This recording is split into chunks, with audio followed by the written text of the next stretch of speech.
Hello friends, welcome to mahikitchentamil. நம்ம சேனல்ல இன்னைக்கு என்ன செய்ய போறோம்னு பாத்தீங்கன்னா கத்திரிக்காய் வச்சு புளி குழம்பு தாங்க செய்ய போறோம். வாங்க இது எப்படி செய்யலாம்னு வீடியோக்குள்ள போய் பார்க்கலாம். வீடியோக்குள்ள போறதுக்கு முன்னாடி நம்ம சேனலை நீங்க Subscribe பண்ணாம இருந்தீங்கன்னா Subscribe பண்ணிடுங்க. பக்கத்துல இருக்க பெல் ஐகானையும் கிளிக் பண்ணிக்கங்க. இப்போ நம்ம கடாயை அடுப்புல எடுத்து வச்சுக்கலாங்க. கடாய் நல்லா சூடானதும் ஒரு 3 டேபிள்ஸ்பூன் அளவுக்கு ஆயில் ஊத்திக்கங்க. ஆயில் நல்லா சூடாயிடுச்சு. இந்த ஸ்டேஜ்ல வந்து நம்ம வெந்தயம் சேர்த்துக்கலாம். வெந்தயம் கரிஞ்சிராம இருக்கிறதுக்கு லைட்டா அப்படி mix பண்ணி விட்டுக்குங்க. அடுத்து நம்ம கருவேப்பிலை பச்சை மிளகாய் சேர்த்துக்கலாம். சேர்த்துட்டு அதையும் நல்லா அப்படி mix பண்ணி விட்டுக்குங்க. அடுத்ததா ஒரு 10 ல 15 சின்ன வெங்காயம் சேர்த்துக்கலாம். சின்ன வெங்காயம் பாத்தீங்கன்னா நான் கட் பண்ணி சேர்க்கல, முழுசா தான் சேர்த்திருக்கேன். புளிக்குழம்புல இந்த மாதிரி முழுசா வெங்காயம் சேர்க்கும்போது சாப்பிறப்ப ரொம்ப நல்லா இருக்கும். இந்த வெங்காயம் பாத்தீங்கன்னா ஒரு கண்ணாடி பதம் வர அளவுக்கு நல்லா வதக்கி விட்டுக்குங்க. ரொம்ப வதங்கணும்ங்கறதெல்லாம் இல்ல.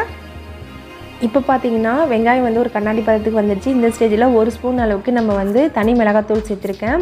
இது வந்து எண்ணெயிலே இப்படி வதக்கி விடும்போது நல்லா டேஸ்டா இருக்கும். அதே போல வந்து குழம்பு வந்து நல்லா கலர்ஃபுல்லா இருக்கும். இப்போ இந்த ஸ்டேஜ்ல நம்ம கட் பண்ணி வச்சிருக்க தக்காளி 3 சேர்த்துக்கலாம். நான் தக்காளி வந்து நல்லா குட்டி குட்டியா கட் பண்ணியிருக்கேன். இந்த தக்காளி வந்து நல்லா குழையிற அளவுக்கு நல்லா வதக்கி விட்டுக்கணும். இப்போ குழம்புக்கு தேவையான அளவு நம்ம உப்பு சேர்த்துக்கலாம். உப்பு வந்து பாத்தீங்கன்னா நான் கல்லுப்பு தான் சேர்த்திருக்கேன். கல்லுப்பு சேர்த்து செய்யும்போது குழம்பு நல்லா இருக்கும். நல்லா mix பண்ணி விட்டுடுங்க. நல்லா குழஞ்சி இந்த மாதிரி வரணும் தக்காளி.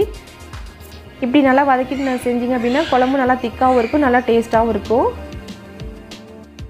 அடுத்ததா பாத்தீங்கன்னா 1/4 டீஸ்பூன் அளவுக்கு மஞ்சள்தூள், 2 டேபிள்ஸ்பூன் அளவுக்கு குழம்பு மிளகாய் தூள் சேர்த்துக்கலாம். குழம்பு மிளகாய் தூள் இல்லாதவங்க 1 டேபிள்ஸ்பூன் அளவுக்கு மிளகாய் தூள், 2 டேபிள்ஸ்பூன் அளவுக்கு தனியா தூள் சேர்த்தீங்கன்னா கரெக்ட்டா இருக்கும். இப்போ வந்து இந்த குழம்பு மிளகாய் தூளை வந்து நம்ம அந்த மசாலா கூட கொஞ்ச நேரம் நல்லா mix பண்ணி விட்டுக்கலாம். அடுத்ததா நம்ம புளி கரைசல் சேர்த்துக்கலாம். புளி வந்து பாத்தீங்கன்னா 1 எலுமிச்சை அளவு நான் சேர்த்திருக்கேன். ஏன்னா தக்காளி வந்து 3 சேர்த்துக்கிறதுனால 1 எலுமிச்சை அளவு சேர்த்திருக்கேன். உங்களுக்கு விருப்பம்னா புளி இன்னும் கொஞ்சம் எக்ஸ்ட்ரா கூட சேர்த்துக்குங்க. இந்த ஸ்டேஜ்ல நம்ம உப்பு செக் பண்ணி பார்த்துக்கலாங்க. உப்பு கரெக்ட்டா இருக்கான்னு செக் பண்ணி பார்த்துட்டு அடுத்ததா நம்ம கட் பண்ணி வச்சிருக்க கத்திரிக்காவை சேர்த்தலாம். கத்திரிக்காய்க்கு பதிலா நீங்க முருங்கைக்காய், வாழைக்காய் இதெல்லாம் போட்டு செஞ்சீங்கனாலும் ரொம்ப சூப்பரா இருக்கும். கத்திரிக்காய் சேர்த்ததுக்கு அப்புறம் ஒரு 7 ல 8 நிமிஷம் நல்லா வேகட்டும். அதுக்கு அப்புறம் நம்ம பார்க்கலாம். அடுத்து நம்ம அரைக்க வேண்டிய பொருள் பாத்தீங்கன்னா வந்து ஒரு 1/4 மூடி வந்து தேங்காய், 1 டீஸ்பூன் அளவுக்கு சோம்பு, ஒரு பெரிய வெங்காயத்தை நான் கட் பண்ணி வச்சிருக்கேன். இதெல்லாம் நம்ம அரைச்சி இந்த மாதிரி எடுத்து வச்சுக்குங்க. இப்போ பாருங்க 8 நிமிஷம் ஆயிடுச்சு. இந்த ஸ்டேஜ்ல நம்ம அரைச்சு வச்சிருக்க தேங்காய் அதில சேர்க்க ஆரம்பிச்சிடலாம். சேர்த்துட்டு நமக்கு தேவையான அளவு தண்ணி ஊத்திக்கங்க.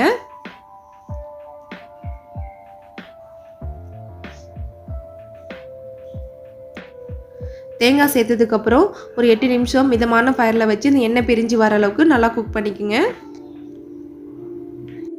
இப்போ பாத்தீங்கன்னா கொஞ்சமா நம்ம வெல்லம் சேர்த்துக்கலாம். வெல்லம் சேர்த்து புளி குழம்பு வத்த குழம்புக்கு செஞ்சீங்க அப்படினா ரொம்ப டேஸ்டா இருக்கும். சேர்த்துட்டு கொஞ்ச நேரம் mix பண்ணி விட்டுடுங்க. இது சேர்த்ததுக்கு அப்புறம் 2 நிமிஷம் இருந்தா போதும். அதுக்கு அப்புறம் நம்ம அடுப்பை ஆஃப் பண்ணிக்கலாம். இப்போ பாத்தீங்கன்னா கத்திரிக்காய் குழம்புல எண்ணெய்லாம் நல்லா பிரிஞ்சு வந்துருச்சுங்க. இந்த ஸ்டேஜ்ல நம்ம அடுப்பை ஆஃப் பண்ணிடலாம்.